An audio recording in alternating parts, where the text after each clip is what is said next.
pas d'obéissance sans soumission. Aujourd'hui, le thème de ma prédication, c'est la puissance de la soumission. Noé a obéi parce que son cœur était déjà soumis. Il a obéi à Dieu parce que d'abord son cœur était déjà soumis. Il n'y a pas d'obéissance, comme je l'ai dit tantôt un peu plus haut, il n'y a pas d'obéissance sans soumission. La vraie soumission précède toujours l'obéissance. L'obéissance, c'est ce qui se passe de manière extérieure. Noé n'a pas toujours obéi. Noé n'a pas seulement obéi à Dieu. Noé n'a pas uniquement obéi à Dieu. Ce n'était pas suffisant. L'obéissance, c'est ce que tu vois. Il s'est d'abord soumis à la parole qu'il a reçue. Noé s'est d'abord soumis à la parole qu'il a reçue de Dieu d'abord.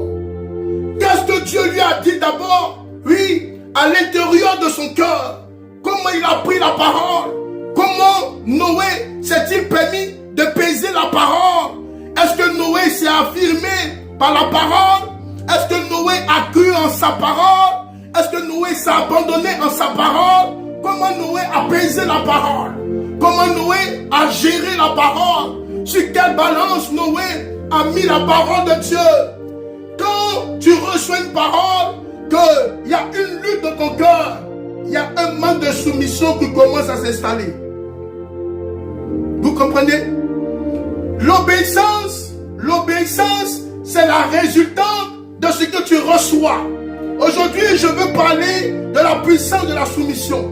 La puissance de la soumission, c'est le côté secret entre Dieu.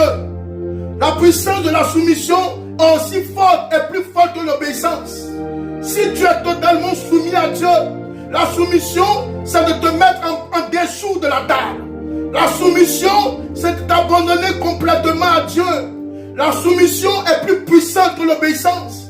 Si tu es totalement soumis, si tu es totalement soumis dans l'obéissance à Dieu, l'obéissance de Dieu est l'extérieur de ta vie.